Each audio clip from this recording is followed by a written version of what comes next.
बिस्मिल्लाहिर्रहमानिर्रहीम। अस्सलामु अलैकुम वरहमतुल्लाहि वबरकातुहू। आज हम सूरत नबा की तिलावत करेंगे और लफ्ज़ ब लफ्ज़ इसे सीखेंगे और तलफ़्फ़ुज़ के साथ इसको पढ़ेंगे और बाद में इसकी तिलावत भी सीखेंगे। और इसमें जितने भी कवायद इस्तेमाल होंगे उनको मैं आपको साथ साथ बताऊंगी। आप उनके साथ साथ प्रैक्टिस कीजिएगा और अपना अपना हर कोई तलफ़्फ़ुज़ दुरुस्त करे।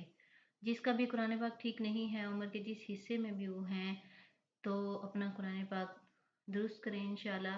अल्लाह ताला की ज़ात ग्रामी जो है वो अजर अज़ीम देने वाली है। और जो है वो बचपन की निस्बत जो बड़े होकर कुरान पाक पढ़ना अल्लाह ताला को ज़्यादा पसंद है कि हम अपनी मोहब्बत, शौक़ और लगन के साथ जो है वो अल्लाह ताला की तरफ बढ़ते हैं और अल्लाह ताला की किताब को सीखते हैं। तो आइए हम आज तजवीद के साथ कुरान पाक पढ़ना सीखते हैं। आज हम सूरत नबा पढ़ेंगे। अऊज़ु बिल्लाहि मिनश शैतानिर रजीम। बिस्मिल्लाहिर रहमानिर रहीम।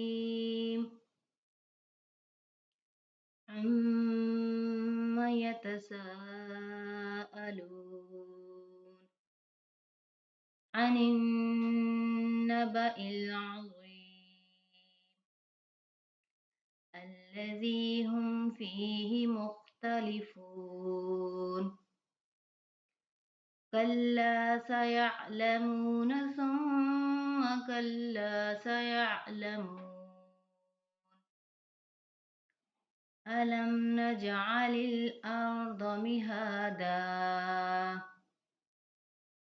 والجبال أوتادا وخلقناكم أزواجا सदक़ल्लाहुल अज़ीम। देखिए आप शुरू से आगे देखें। अम्मा यतसाअलून, देखिए आइन बारीक है, इसको बारीक निकालेंगे और मीम के ऊपर गुन्ना हो रहा है तो इसको गुन्ना करके पढ़ेंगे। गुन्ना नाक के बांसे से अदा करना होता है। और इसी तरह यतसाअलून में अलिफ मद्दा आ रहा है इसको, और इसके ऊपर मद्दे मुत्तसिल भी आ रही है, मद्दे मुत्तसिल।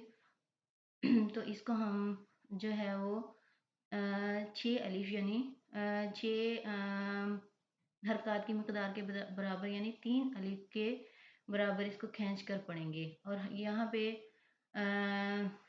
वाव मद्दा आ रही है, यानी वाव साकिन से पहले जब पेश आ जाती है तो वो वाव मद्दा होती है और उसको भी एक हरकत की मकदार के बराबर खींच कर पढ़ते हैं।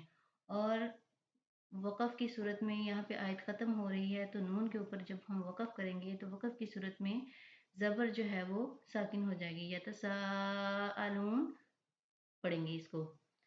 अनिन नबइल अज़ीम, देखें फिर वही कायदा, नून के ऊपर जब शद आती है तो गुन्ना होता है नून, और मीम के ऊपर जब भी शद आती है तो हमेशा हमेशा गुन्ना होता है। तो यहाँ पे लाम के ऊपर जज़म आ रही है तो ये हमज़ा जो है वो इस लाम के साथ जुड़ेगी, इसको इसके साथ जोड़ कर पड़ेंगे। अज़ीम, ज़ या साकिन है, या साकिन से पहले ज़ेर आ रही है तो ये या मद्दा है। ज़ को एक अलिफ की मकदार खींच कर पढ़ेंगे।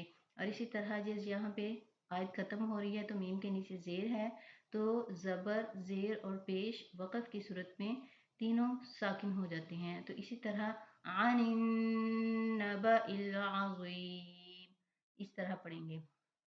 अल्लज़ी हुम फ़ीही मुख्तलिफ़ून, यहाँ पे अल्लज़ी में अलिफ के ऊपर कुछ भी नहीं है, हमने उसके ऊपर ज़बर लगाई है। तो इसकी ज़बर लगाने की वजह ये है कि हमने जब खाली अलिफ आ जाता है और उसके ऊपर कोई हरकत नहीं होती तो हमने उस हर्फ के तीसरे हर्फ को देखना होता है। तीसरे हर्फ के ऊपर जो भी हरकत होती है तो वही हरकत हमने अलिफ के ऊपर लगा कर पढ़नी होती है। मसलन लाम के ऊपर शद आ रही है तो ये जो शद वाला हर्फ होता है वो 2 दफ़ा होता है अपने अंदर, इस 2 दफ़ा होता है।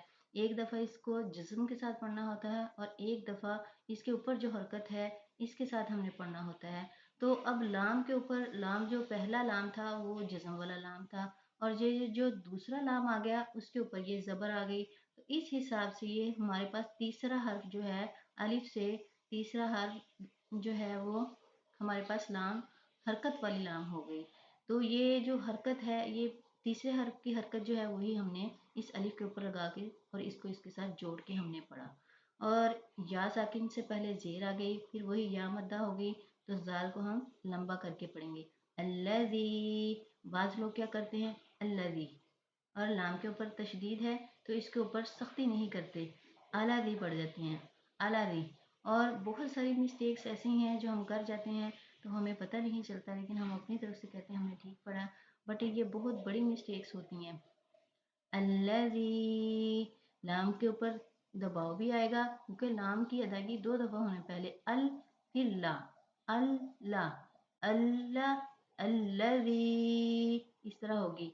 अल्लज़ी हुम फीही, फिर देखें या साकिन से पहले फिर ज़ेर आ गई, फिर हम फा को खींच के पढ़ेंगे। अल्लज़ी हुम फीही मुख्तलिफून, देखिए जज़म वाला हर्फ पिछले हर्फ के साथ जोड़ के पढ़ेंगे। ता के ऊपर ज़बर है, ज़बर की अदायगी जो है वो बहुत जल्दी से होती है, इसमें ना इसको झटका देना होता है और ना ही इसको लंबा करना होता है, आराम से इसको अदा करना और जल्दी से हमने आगे बढ़ जाना होता है। इसमें ज़रा सा भी अगर इसमें थोड़ा सा भी हमारी आवाज़ में खिंचाव पैदा हुआ या लंबी हुई तो ये लंबा हो जाता है और गलत हो जाता है हमारा हर्फ। मुख्तालिफून अगर हम इसको पढ़ देंगे तो ता लंबी हो जाएगी और वो हमारा हर्फ गलत हो जाएगा, मुख्तलिफून पढ़ेंगे, मुख्तलिफून। इसी तरह देखिए वाव साकिन से पहले पेश आ गई तो ये वाव मद्दा है और इसको भी एक अलिफ की मिकदार खींच कर पढ़ेंगे। नून के ऊपर फिर देखें ज़बर आ गई है तो वक़फ़ की सूरत में जैसे हमने यहाँ यतसाअलून में नून को साकिन किया था, इसी तरह यहाँ पे भी मुख्तलिफून नून साकिन हो जाएगी। कल्ला सयअलमून, कल्ला देखें अलिफ खाली से पहले जब ज़बर आ जाती है तो वो अलिफ मद्दा होता है और इसको भी एक अलिफ की मिकदार खींच कर पढ़ते हैं। सयअलमून, मीम वाव मू, देखिए वाव मद्दा, वाव साकिन से पहले पेश आ गई तो हम इसको भी एक सांस की मिकदार खींच कर पढ़ेंगे। नू और वक़फ़ की सूरत में ये नून जो है वो साकिन हो जाएगी। सुम्मा कल्ला सयअलमून, देखिए सुम्मा मीम मुशद्दिद आ गई, मीम मुशद्दिद पर हमेशा हमेशा गुन्ना होता है। सुम्मा कल्ला, देखें कल्ला वही हरूफ देखें हमारी जो है बार बार वही हरूफ भी आते हैं और बार बार उन्हीं हरूफ की अदायगी होती है। अगर हम अपनी बेसिक्स जो है वो ठीक कर लें तो हम सारा कुरान पाक एक जैसा होता है। तो अगर हमें बेसिक चीज़ें, बेसिक कवायद पता चल गए, हमारा जो कायदा है वो बिल्कुल ठीक हो गया तो हम कुरान पाक जो है वो बहुत अच्छी तरीके से पढ़ सकते हैं। देखिए अब कल अलिफ मद्दा है, अलिफ साकिन से पहले, अलिफ खाली से पहले ज़बर है तो हम इसको लंबा करके पढ़ेंगे। सयअलमून, सयअलमून, देखिए वाव साकिन से पहले पेश आ रही है, वाव मद्दा है तो इसको भी एक अलिफ की मिकदार खींच कर पढ़ेंगे। नून के ऊपर ज़बर है तो वक़फ़ की सूरत में ये साकिन हो जाएगी। अलम नजअलिल अर्द मिहादा, मीम साकिन है, लाम मीम के साथ जुड़ेगी, लाम को मीम के साथ जोड़ के पढ़ेंगे। नजअलिल, देखें जीम के ऊपर जज्म आ रही है तो ये हरूफ कलकला में से हैं। खौफ तो बा जीम दार हरूफ कलकला 5 हैं हमारे पास और हम जब भी इनके ऊपर जज्म आती है तो इन हरूफ में जुम्बिश सी पैदा होती है, हरकत सी पैदा होती है, आवाज़ उछलती है इनकी, तो इस तरह हम इनको हिला के पढ़ेंगे, जुम्बिश पैदा करेंगे। नज, नज होगा, जबकि बाकी हरूफ जैसे पीछे हम जैसे हमारे पढ़ के आएंगे उनकी आराम से अदायगी होती है। सयअलमून, वो हिलते नहीं हैं, उनमें जुम्बिश नहीं पैदा होती, लेकिन यहाँ पे देखें जीम के अंदर जुम्बिश पैदा होगी।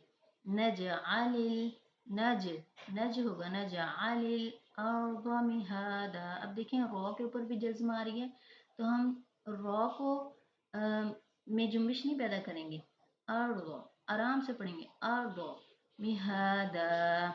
अब यहाँ पे देखें हमारे पास जो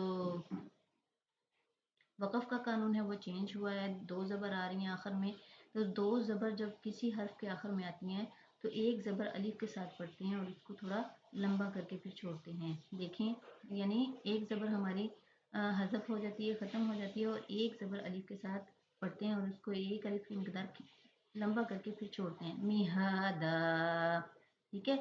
والجبال اوتادا. اسی طرح دیکھیں واو لام کے ساتھ جڑ رہی ہے. اگر فرض کریں ہم یہاں پہ وقف نہیں کرتے تو یہ دال واو کے ساتھ جوڑ کے پڑھیں گے. یہ دیکھیں ہمارے پاس جب آیت ختم ہو رہی ہے تو اس کے اوپر لام الف لا کا سائن ہے. لام الف لا کا سائن جو ہوتا ہے یہاں پہ اگر یہ آیت کے اندر آ جاتا ہے تو ہم کبھی بھی نہیں یہاں وقف کرتے، کبھی بھی نہیں رکتے. لیکن اس میں جب یہ آیت کے اوپر آ جاتا ہے، ختم ہونے کے بعد آ جاتا ہے، تو اس میں احتمال ہوتا ہے کہ اگر آپ کا سانس ٹوٹ گیا ہے تو آپ وقف کر لیں. اگر آپ کا سانس نہیں ٹوٹا، اگر آپ اتنی لمبی آیت پڑھ سکتے ہیں تو آپ اس کو ملا کے بھی پڑھ سکتے ہیں، جیسے مہادا والجبال اوتادا، اس طرح بھی پڑھ سکتے ہیں. لیکن ہم نے یہاں کیونکہ وقف کر لیا تھا اس لیے ہم اس کو پڑھیں گے والجبال اوتادا. یہاں پہ واو لام کے ساتھ جڑے گی. دیکھیں الف خالی ہے اور اس سے پہلے زبر آ گئی تو یہ کیا ہو گیا، ہمارے پاس الف مدہ ہو گیا. تو ہم اس کو لمبا کر کے پڑھیں گے. اوتادا میں دیکھیں گے واو ساکن سے پہلے زبر آ رہی ہے. حروف مدہ میں ہمارے پاس کیا تھا، واو ساکن سے پہلے پیش تھی، لیکن یہاں پہ واو ساکن سے پہلے زبر آ رہی ہے تو یہ ہمارے پاس حروف لین ہو گیا. واو ساکن سے پہلے جب زبر ہوتی ہے تو حروف لین ہوتا ہے اور اس کو ہم نے نرمی سے پڑھنا ہوتا ہے. اوتادا، الف خالی سے پہلے پھر زبر آ گئی تو یہ الف مدہ ہو گیا. دال دو زبر دن ہے تو وقف کی صورت میں یہ دا ہو گیا. وَخَلَقْنَاكُمْ أَزْوَاجًا. دیکھیں خا پر حروف میں سے ہے، اس کو ہم موٹا پڑھیں گے. خلق، پھر دیکھیں قاف آ گیا. میں نے آپ کو بتایا قاف طا با جیم دال. قطب جد ہمارے 5 ہیں، ان کے اوپر جب بھی جزم آتی ہے تو ان حروف میں جنبش پیدا ہوتی ہے. حروف قلقلہ میں سے ہیں تو پھر ہم اس کو جنبش دے کر پڑھیں گے حرف کے ساتھ. وَخَلَقْنَاكُمْ أَزْوَاجًا. دیکھیں دو زبر آخر میں آ رہی ہیں تو اس کو ہم وقف کی صورت میں ایک زبر کے ساتھ پڑھیں گے. صدق اللہ العظیم. امید ہے آج کی ویڈیو آپ کو پسند آئی ہوگی. آپ اسے لائک، شیئر اور سبسکرائب ضرور کر دیں. خود بھی فائدہ اٹھائیں اور دوسروں تک بھی اس کو پہنچائیں. جزاک اللہ. السلام علیکم ورحمۃ اللہ وبرکاتہ.